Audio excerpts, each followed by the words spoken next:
Hello everyone, welcome back to my channel, Do It With Us. Do you want to change the font style on your Samsung phone and make it look completely different and unique?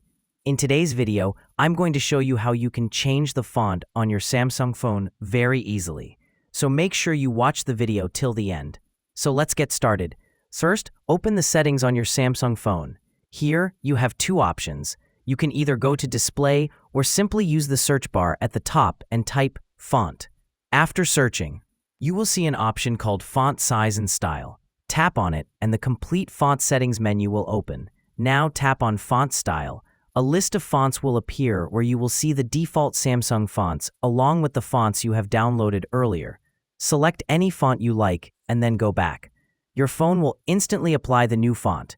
If you don't find a font you like, you can download new fonts easily. To download fonts, tap on Download Fonts. This will open the Samsung store.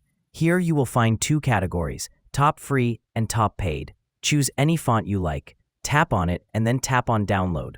Currently, this device is not logged in with Samsung account. That's why it is not downloading. If you are already logged in with your Samsung account, then your font will download. And that's it for this video. Don't forget to like, comment, and subscribe. Thanks for watching, and I will see you in another video.